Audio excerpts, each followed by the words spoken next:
Un très ancien texte raconte: Enki, le dieu des eaux fertilisantes, a porté son regard sur l'Euphrate. Il s'est dressé fièrement comme un taureau fougueux. Il a pointé son membre et répandu sa semence.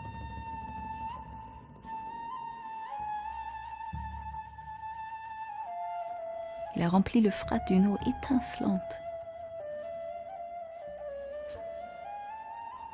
Le tigre ensuite s'est soumis à lui comme à un taureau impétueux qui apporte le présent nuptial. La terre douce, la vache féconde sont imprégnées de la riche semence du ciel. Et dans la joie, la terre a donné naissance aux plantes de vie. Et dans la luxuriance, la terre a laissé couler la bière et le miel.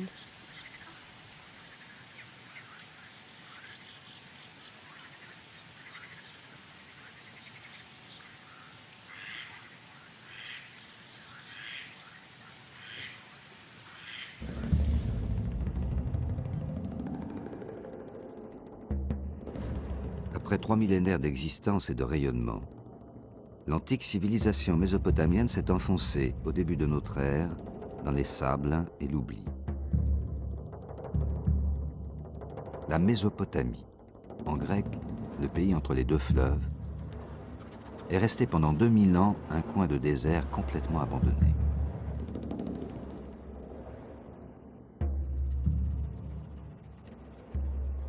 Au XIXe siècle, des savants commencent à se questionner sur la réalité historique des récits bibliques. Ils s'intéressent à l'existence des Assyriens, dévastateurs du royaume d'Israël, et à leur capitale, Ninive. Ils cherchent des traces de la tour de Babel et de la cruelle Babylone, dont le nom apparaît tout au long de l'Ancien Testament.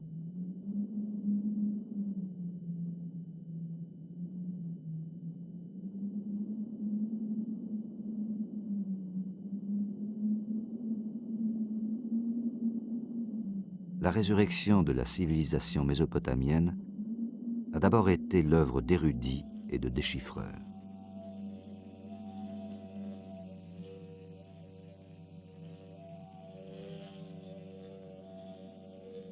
Tout a vraiment commencé avec l'étude d'inscriptions cunéiformes gravées en 3 langues sur le tombeau de Darius près de Persépolis.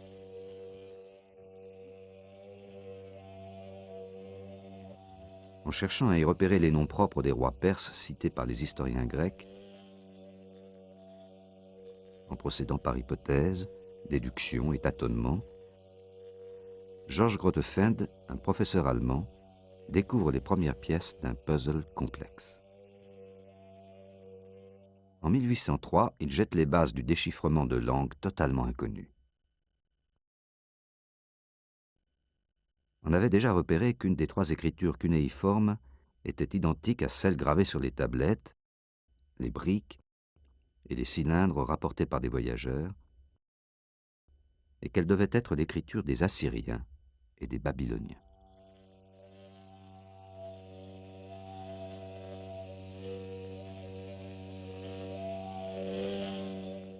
« 30 ans plus tard, en 1835, un jeune officier anglais, Henry Rawlinson, entreprend au péril de sa vie la transcription acrobatique d'une autre série de textes. Après 12 ans d'efforts pour déchiffrer la première écriture en ancien perse, Rawlinson se rend compte que la version assyrienne ne comporte pas l'alphabet auquel il s'attendait, mais un système complexe de syllabes et d'idéogrammes. Je reconnais humblement qu'après avoir identifié chaque signe et chaque mot assyrien, pour lesquels je découvrais un indice dans les inscriptions trilingues, j'ai été maintes fois tenté de renoncer à poursuivre les recherches. Je désespérais d'obtenir la moindre conclusion satisfaisante.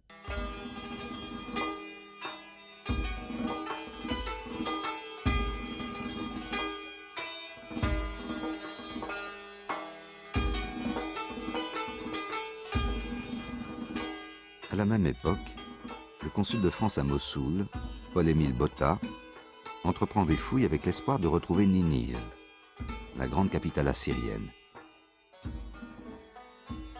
Mais il ne réussit à mettre au jour que quelques briques.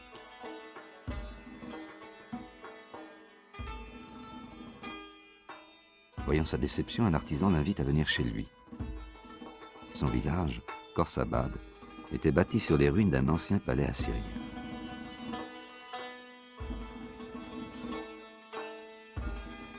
Botta note dans son journal « Je fais déblayer avec d'autant plus d'intérêt que je dois être le premier qui ait découvert des sculptures que l'on puisse rapporter à l'époque où Ninive était florissante. »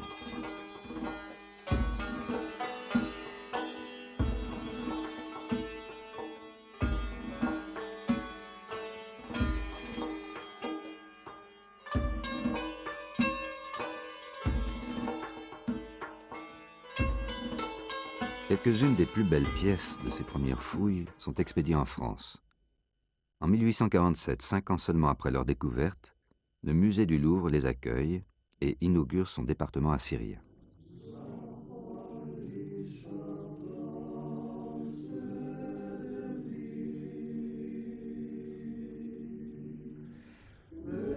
L'Assyrien ressemble à un cyprès, à un cèdre aux belles branches, formant une forêt ombreuse et d'une taille si élevée que son sommet serait dans les nuages.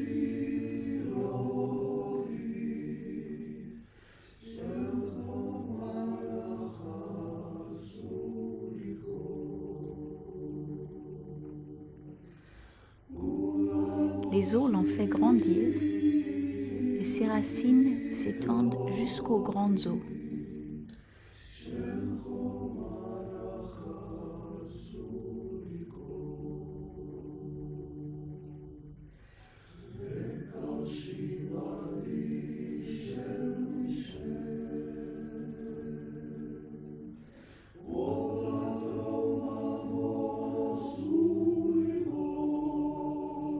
Aussitôt connus les premiers succès de Botta, la Mésopotamie devient un champ de recherche archéologique où va se développer la rivalité franco-anglaise.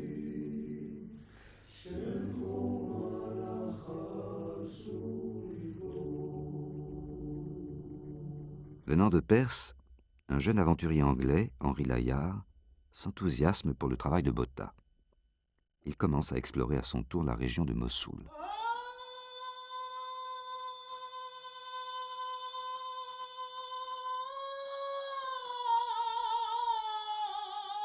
Dès les premières fouilles, d'importantes pièces sont mises au jour. Quand ils aperçurent la tête, les Bédouins tombèrent en prière, écrit Layard. Ce n'est pas l'œuvre de la main de l'homme, mais de ces géants infidèles dont le prophète a dit qu'ils étaient plus grands que les plus hauts palmiers.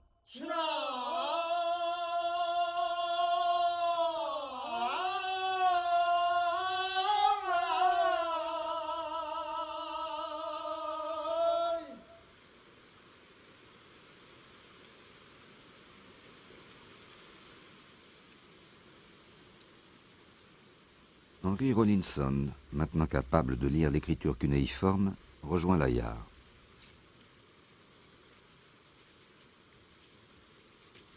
Ils s'aperçoivent assez vite que ce n'est pas Ninive qu'ils sont en train de dégager, mais les palais des rois assyriens de Nimroud.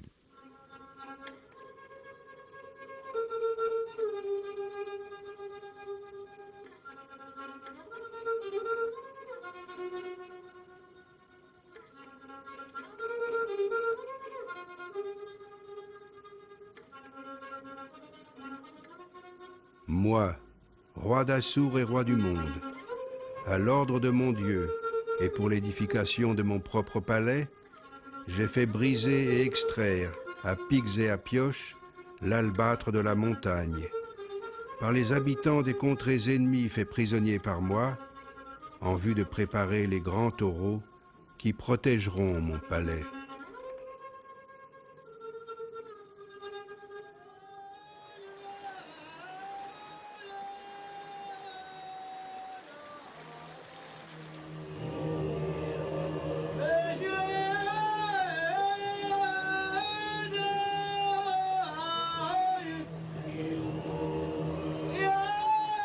Il fallait amener le taureau jusqu'au fleuve. se souvient Layard.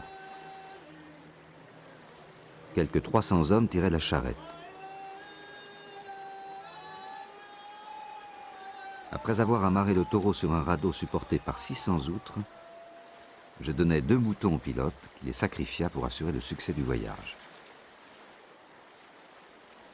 Je songeais au destin de ces œuvres qui s'éloignaient au fil de l'eau vers le cap de Bonne-Espérance et le British Museum.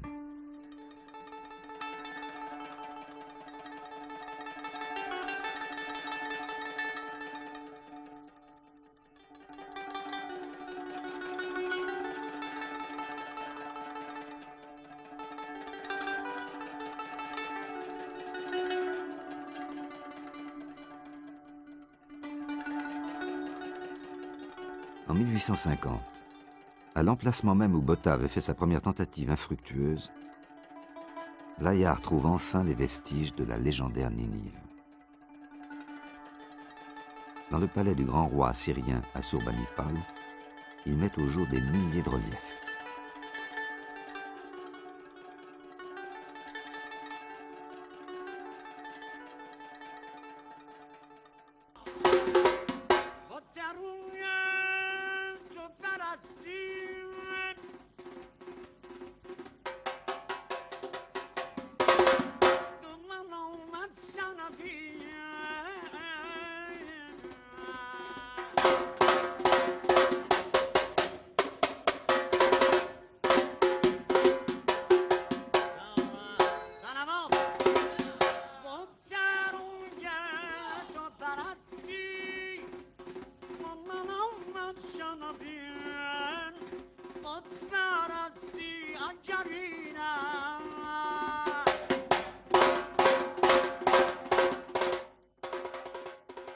Une autre surprise exceptionnelle attend Layard.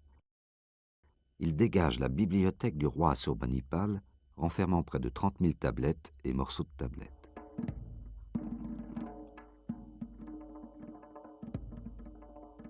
Grâce aux 5000 œuvres réunies dans cette bibliothèque, au 7e siècle avant notre ère, on a découvert toute la richesse de la vie intellectuelle, littéraire et religieuse des Mésopotamiens. Histoire, grammaire, mathématiques, astronomie, médecine, traités divinatoires, chants religieux et mythes.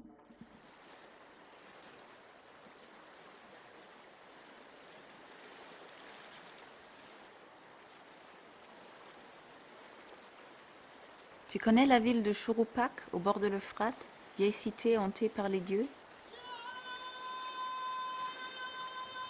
C'est là que l'envie prie au plus grand Dieu de provoquer le déluge.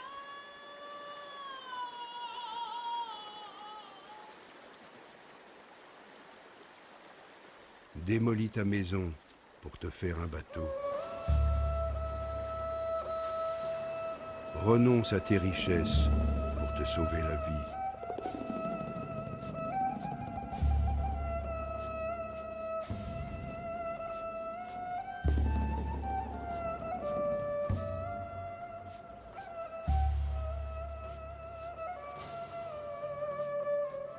En 1872, en déchiffrant une tablette trouvée à Ninive, un des premiers assyriologues, George Smith, annonce à Londres avoir lu et traduit un récit du déluge qui recouvre parfaitement celui de l'Ancien Testament. Le retentissement de la nouvelle est considérable. La découverte de ce texte antérieur à la Bible la dépossède de son titre de premier et plus vieux livre du monde.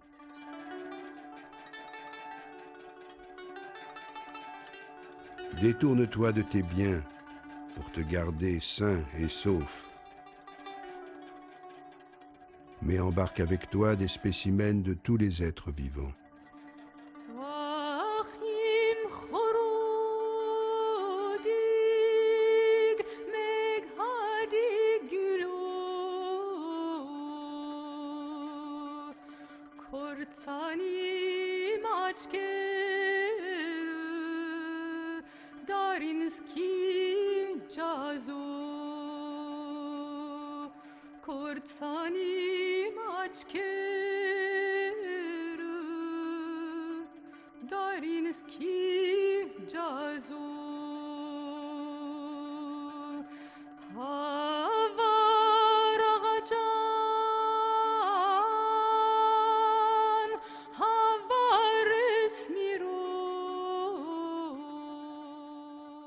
La tablette du déluge étant incomplète, George Smith se rend à Ninive.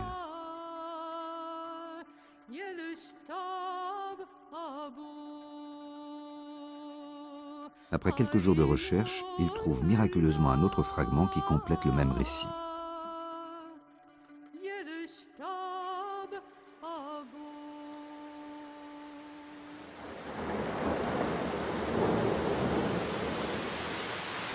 Six jours et 7 nuits durant, bourrasques, pluies battantes, ouragans et déluges ne cessèrent de saccager la terre.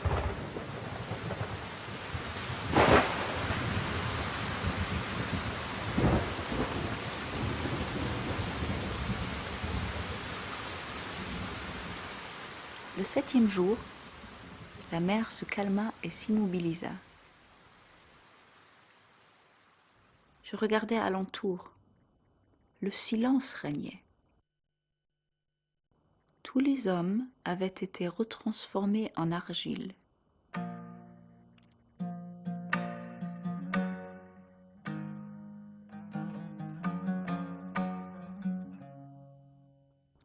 Je tombais à genoux, immobile, et pleurais.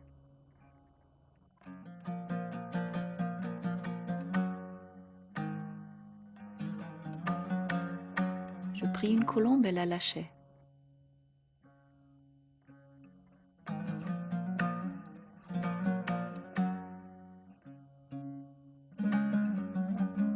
Tout à coup, surgit du fond de cette terre une civilisation plus ancienne, totalement inconnue et insoupçonnée, les Sumériens.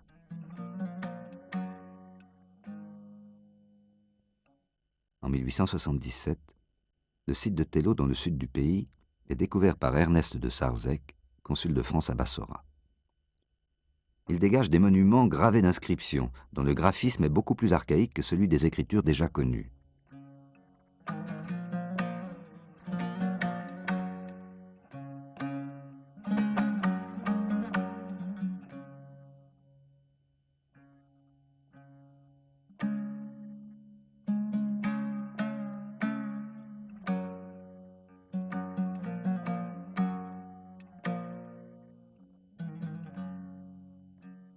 Ce sont ces inscriptions, ainsi que celles des quelques 60 000 tablettes d'argile alors découvertes, qui ont permis d'identifier et de restituer la très ancienne langue sumérienne.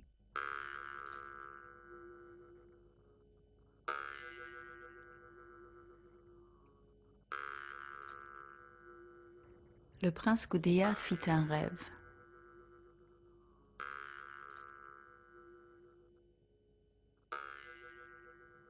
J'ai rêvé d'un homme dont le corps était imprégné du ciel. Et ce corps appartenait à la terre. Par la tiare de sa tête, il était Dieu. À ses pieds était la foudre.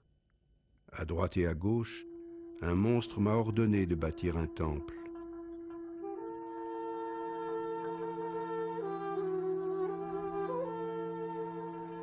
Un soleil se lève sur l'univers. Une femme porte un calame de pureté et une tablette. Elle trace les lignes d'un plan.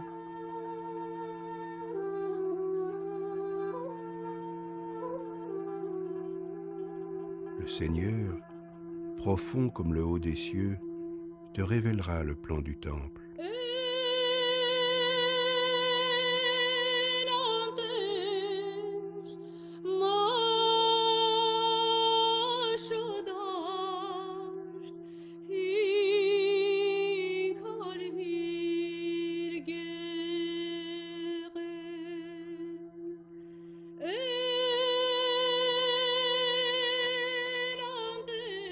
Lorsque les fondations seront posées, que l'abondance arrive. Au pays de Sumer, l'eau qui ne sort plus des puits, pour toi sortira.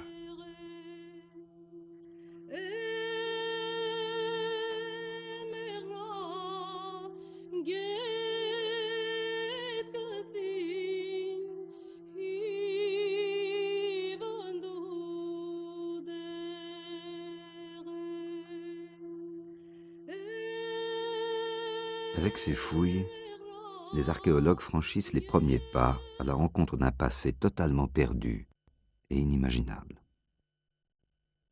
Ils peuvent ensuite reconstituer une histoire qui remonte au 4e millénaire avant notre ère.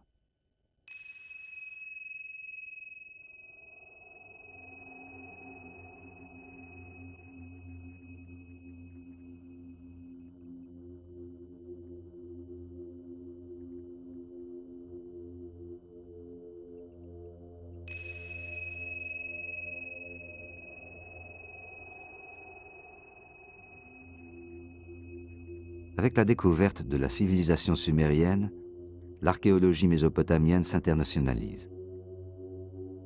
À la fin du XIXe siècle, des fouilleurs américains déblaient la cité de Nippur et mettent au jour 40 000 tablettes.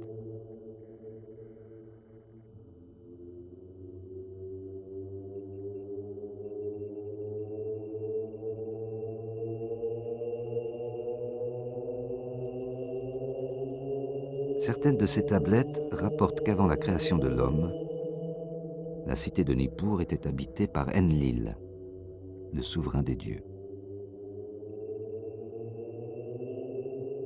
Le temple d'Enlil était le centre spirituel du pays de Sumer.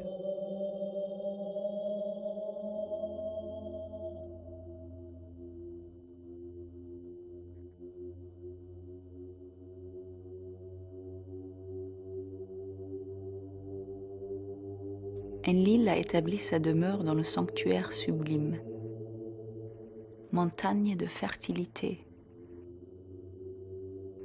Dont les lois divines, comme le ciel, ne peuvent être renversées. Dont les rites sacrés, comme la terre, ne peuvent être ébranlés. C'est Enlil qui a placé la couronne sacrée sur la tête du roi.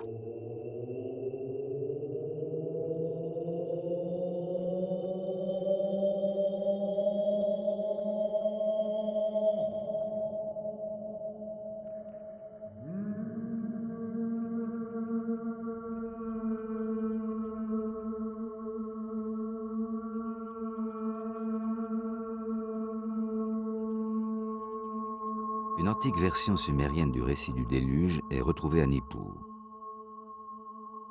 C'est parce que les hommes n'étaient plus de bons serviteurs des dieux qu'Enlil décide de les supprimer par le déluge. Trahissant le secret, Enki avertit le héros du déluge dissimulé derrière une paroi de roseaux.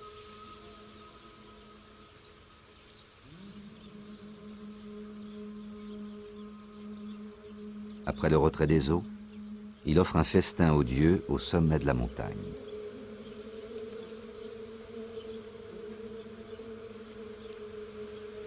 Enlil, reconnaissant, lui fait don, ainsi qu'à sa femme, du souffle éternel de l'immortalité.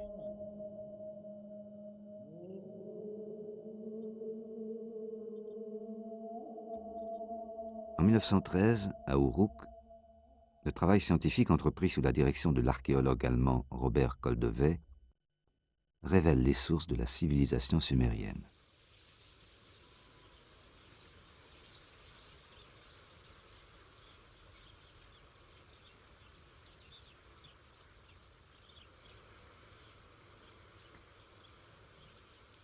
Au cours du 4e millénaire, Uruk, d'abord simple village, devient une cité-État.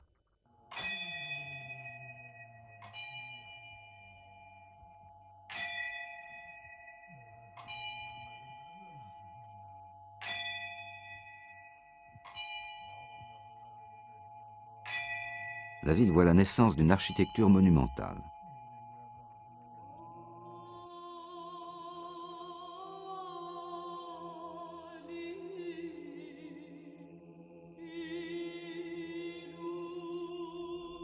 Le temple du ciel était dédié à Inanna, déesse de l'amour et de la guerre.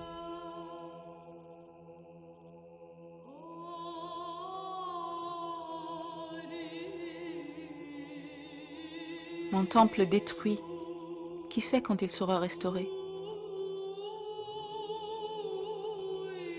Je suis la sainte Inanna, la prostituée du ciel.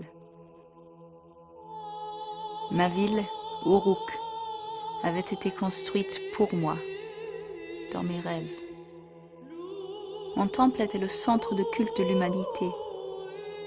Sa porte était un lieu de miracle. Quand il fut construit, le pays était prospère. Quand il fut détruit, le pays fut détruit.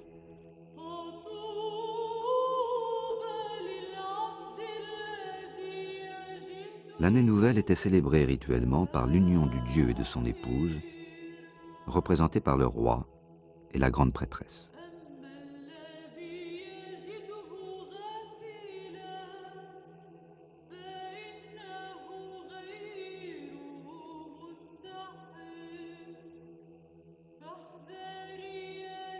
Le Seigneur m'a rencontré dans le palais sublime. Il m'a caressé amoureusement. Et j'ai murmuré avec douceur, « Seigneur, tu es vraiment mon bien-aimé. »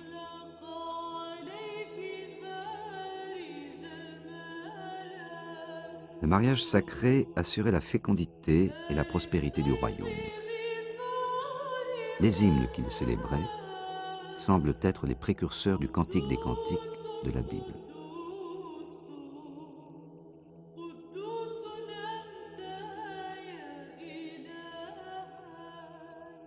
C'est à Uruk qu'on a trouvé les plus anciens documents écrits.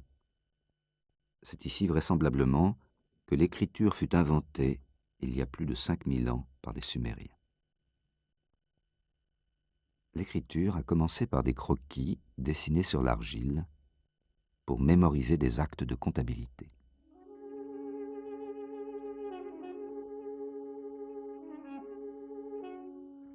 Près d'1 millier de dessins ont été utilisés par les Sumériens pendant plusieurs siècles.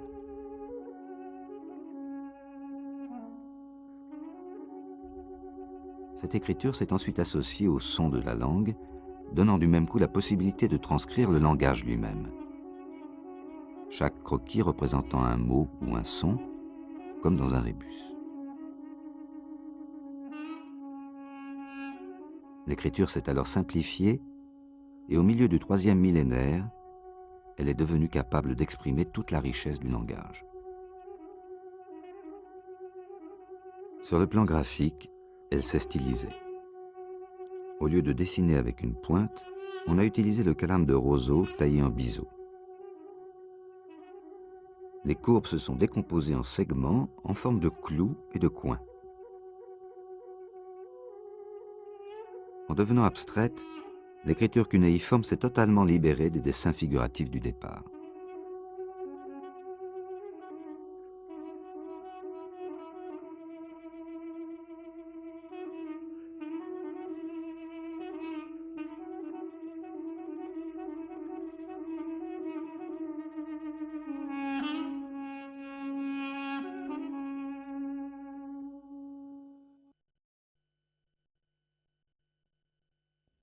Le premier grand texte transmis par l'écriture est l'épopée de Gilgamesh.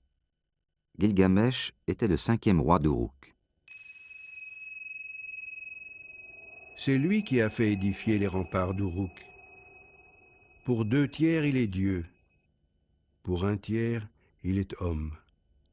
Tel un buffle, il étale sa force sans pareille.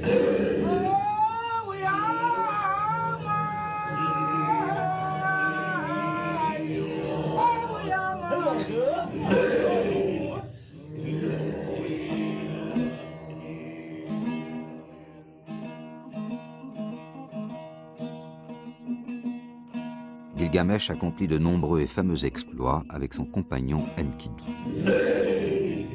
L'amitié multiplie les forces, chacun de nous défendra l'autre.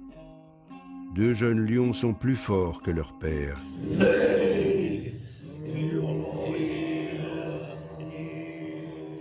La déesse Inanna, irritée par l'arrogance des 2 amis, frappe Enkidu d'une maladie mortelle.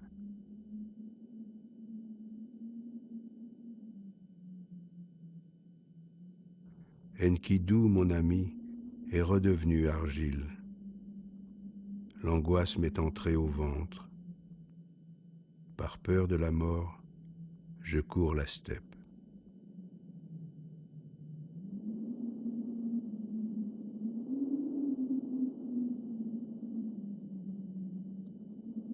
Gilgamesh décide de partir à la recherche de la vie sans fin.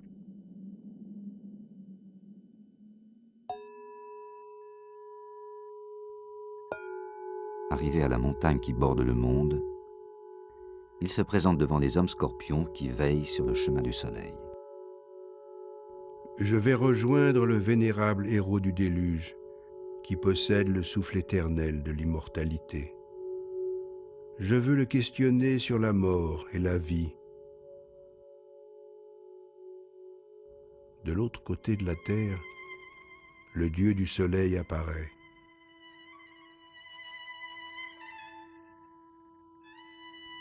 Que vagabondes-tu ainsi, Gilgamesh? La vie sans fin que tu recherches, tu ne la trouveras jamais.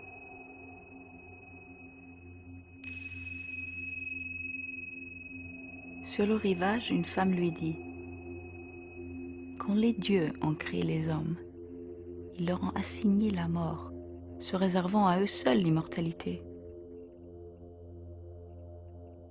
Toi, plutôt, fais quotidiennement la fête. Jour et nuit, danse et amuse-toi.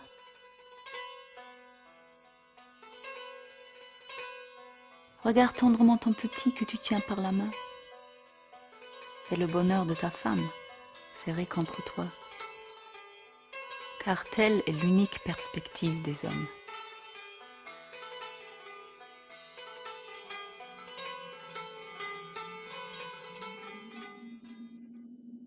Après un voyage périlleux, Gilgamesh aborde enfin le rivage où vit l'immortel. Celui-ci lui raconte l'histoire du déluge. Pour lui rappeler sa condition d'homme, il le met au défi de résister plusieurs jours au sommeil, esquisse et répétition de la mort. Gilgamesh s'endort. L'immortel fait déposer chaque jour un pain auprès du dormeur. À son réveil, Gilgamesh compte les pains et comprend qu'il n'est pas fait pour l'immortalité.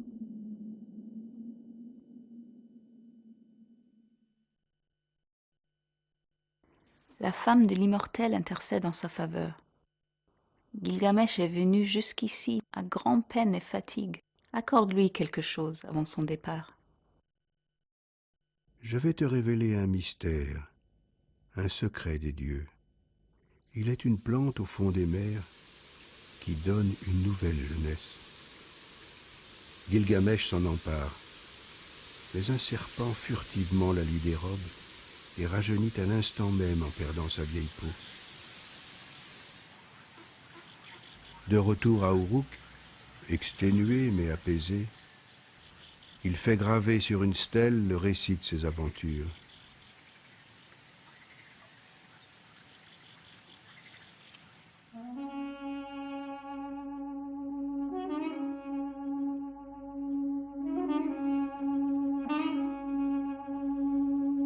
Une autre capitale sumérienne, Our, patrie d'Abraham d'après la Bible, est dégagée dans les années 20. C'est à Our que résidait le dieu Nana, maître de la lune, qui fait croître la végétation.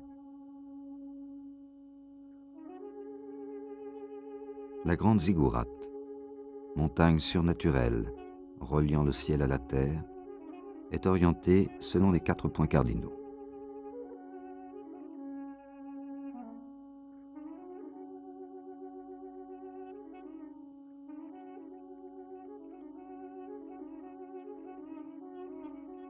Construite vers la fin du 3e millénaire, elle a été restaurée au XXe siècle à la suite des fouilles des archéologues anglais dirigés par Léonard Woolley.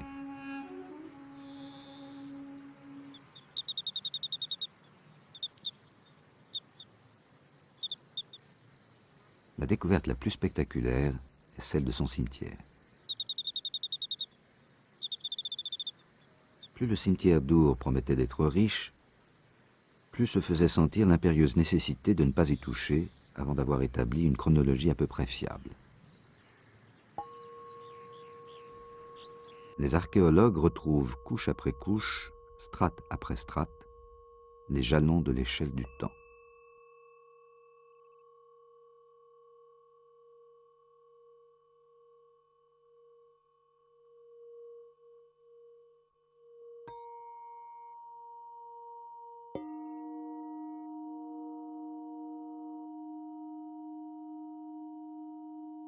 Il dégage un amoncellement de trésors datés des alentours de 2600.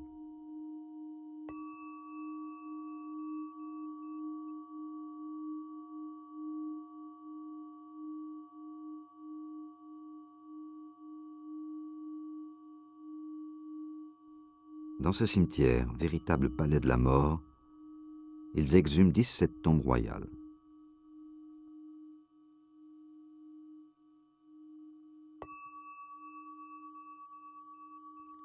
Fait unique en Mésopotamie, autour du souverain enseveli, toute une cour a été sacrifiée pour escorter leur maître dans son dernier voyage. Soldats, cochers, musiciennes et jusqu'à 64 dames de compagnie.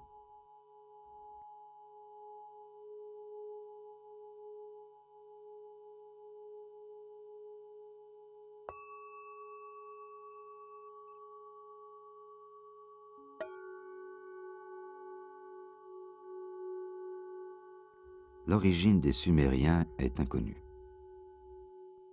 On suppose qu'ils seraient venus du sud-est par la mer au cours du 5e millénaire, en apportant une culture très riche et raffinée.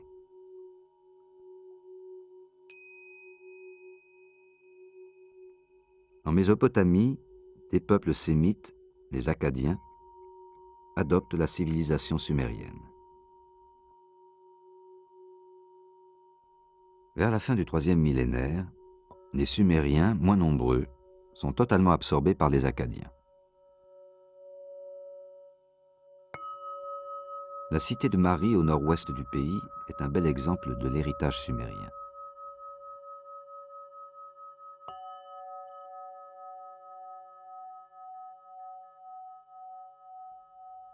André Parrot, à partir de 1933, dirige un chantier qui se révèle être d'une grande richesse.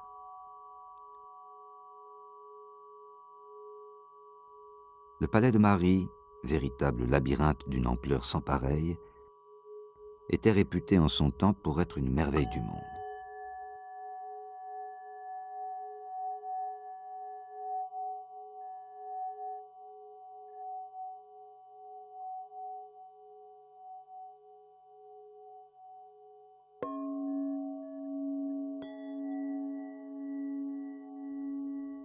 J'enfonce ma main dans la jarre et je ramène 2 paires de bracelets. Je plonge à nouveau, ma main cette fois touche un objet plus lourd. Cela me rappelait étonnamment certaines des pièces recueillies à Our dans le cimetière royal.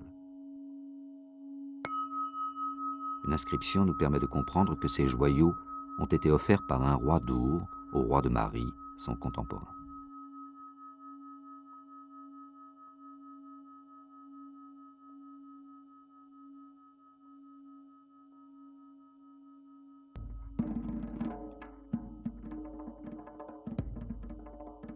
Je suis Sargon, roi d'Akkadé, le roi puissant. Ma mère est une grande prêtresse. Elle me conçut et me mit au monde en secret. Elle me déposa dans une corbeille de jonc qu'elle colmata avec du bitume.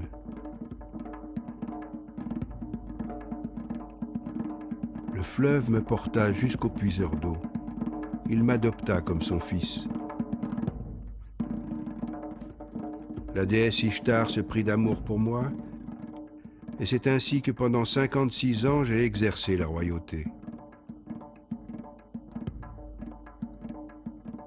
Vers 2300 avant notre ère, Sargon le Grand soumet l'ensemble de la Mésopotamie, unifiant sous son autorité les cités-États sumériennes.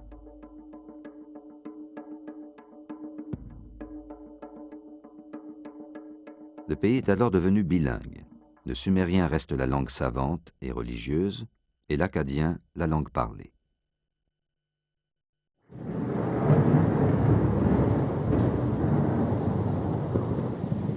Éprise de conquête, sa dynastie domine le Moyen-Orient pendant près de 2 siècles.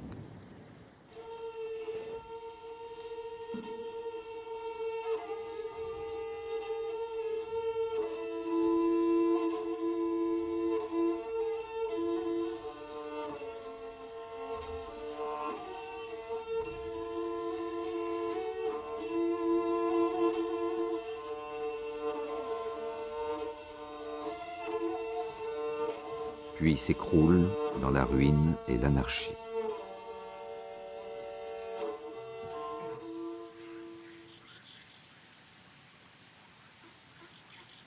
Cinq siècles plus tard, le roi Hammurabi reconstitue un royaume unifié autour de la nouvelle capitale, Babylone.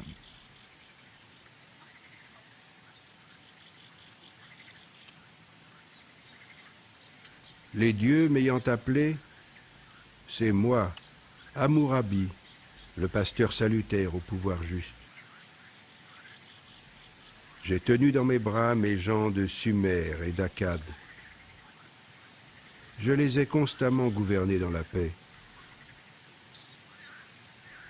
Que chaque citoyen opprimé vienne devant ma stèle, qu'il se la fasse lire pour y voir son cas éclairci. Si dans la suite des temps, un roi possède l'intelligence nécessaire pour garder son pays en ordre, qu'il observe ce que j'ai écrit sur cette stèle. Le Code d'Hammurabi est le document juridique le plus important que l'on possède sur la civilisation mésopotamienne.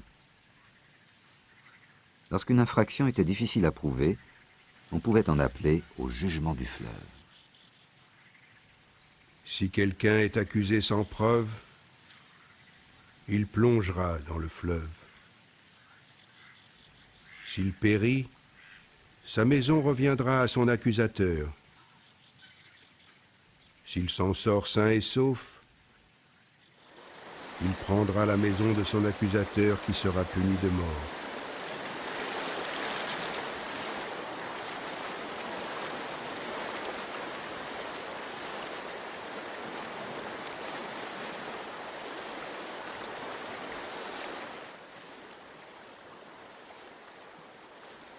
Après le long règne d'Hammurabi, l'histoire de la Babylonie est jalonnée par l'immigration d'envahisseurs successifs, attirés par la richesse du pays. Parmi eux, les Kassites dominent la région pendant près de 500 ans.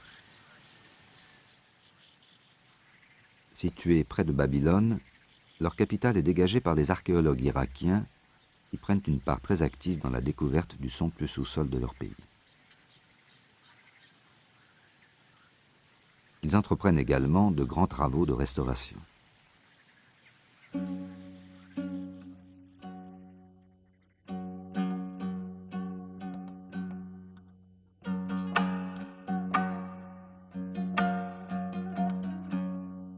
Au début du XXe siècle, les archéologues allemands s'attaquent aux vestiges de Babylone.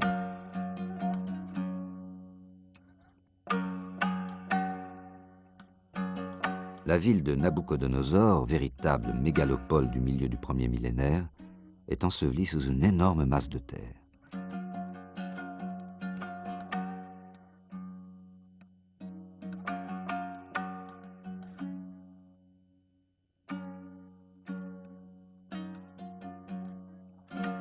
Ce chantier gigantesque a été dirigé pendant 18 ans par Robert Koldewey, qui raconte: dès le début de nos fouilles, je m'efforçais d'empêcher la spoliation de la plus célèbre cité d'Orient, voire du monde.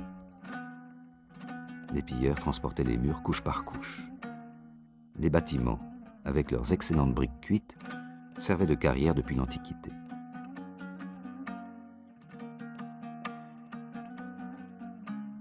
Des milliers de fragments de briques émaillées sont expédiés en Allemagne pour faire revivre les fastueux monuments de la voie processionnelle au musée du Proche-Orient à Berlin. Babylone était la ville des fêtes, de l'allégresse et de la danse.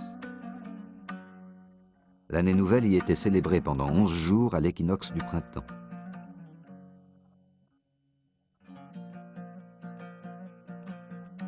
Les cortèges empruntaient la porte d'Ishtar, déesse de l'amour et de la guerre.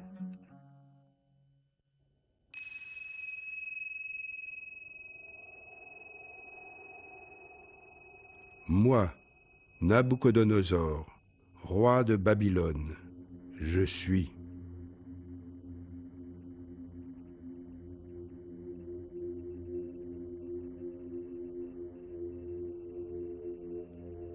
Investi par la volonté du grand dieu Marduk, j'ai dressé des taureaux indomptables et des dragons terribles que l'humanité tout entière admirera avec un profond étonnement.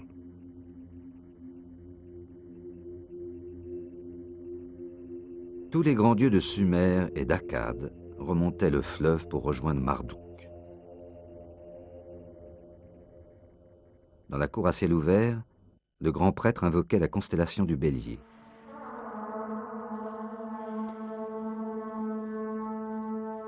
Puis il récitait le grand poème de la création du monde. Qui est sublime au ciel? Toi seul. Qui sur terre est très haut? Toi seul. De l'horizon, tu ne cesses de monter au zénith, d'ouvrir les portes du ciel. La tour de Babel dominait la ville du haut de ses 90 mètres. J'ai fait construire pour les dieux la très haute maison des fêtes dont la tête rivalise avec le ciel. Je l'ai édifiée en briques cuites et bitume, solide comme une montagne.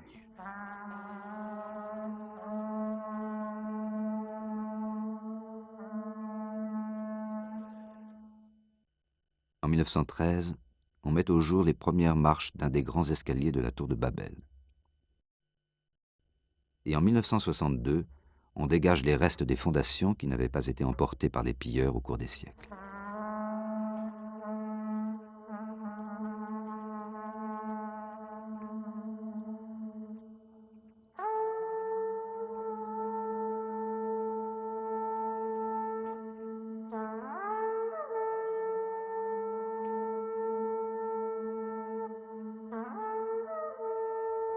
Aujourd'hui, d'autres cités et d'autres trésors dorment encore sous les sables, attendant de revivre selon la prière d'un roi assyrien.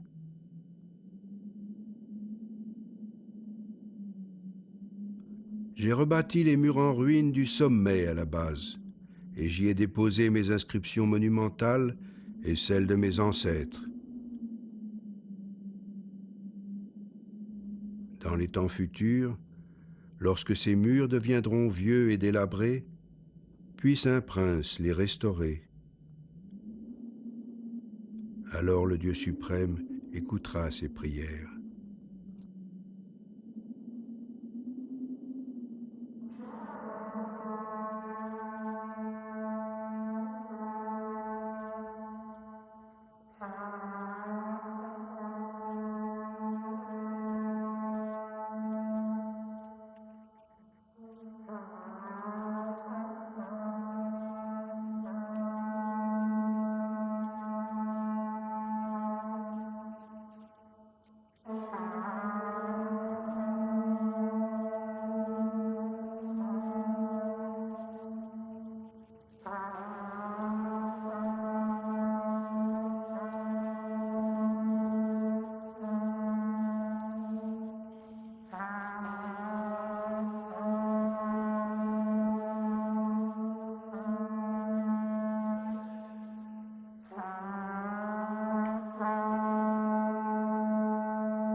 À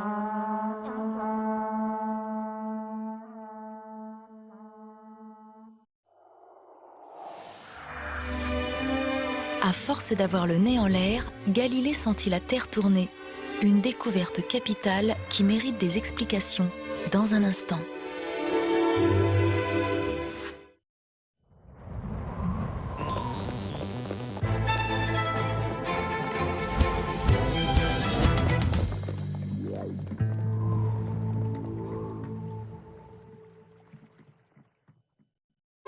« 1955.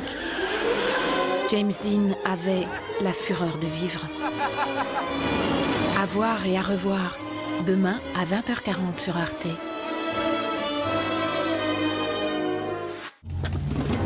Son grand-père était soldat en Palestine. Allez les gars, on avance et on les rassemble sur la plage. Notre rôle est d'apaiser les tensions et de maintenir la paix entre les deux camps. Elle était à l'intérieur de son journal. Et donc tu veux aller la rendre à sa place? Oui.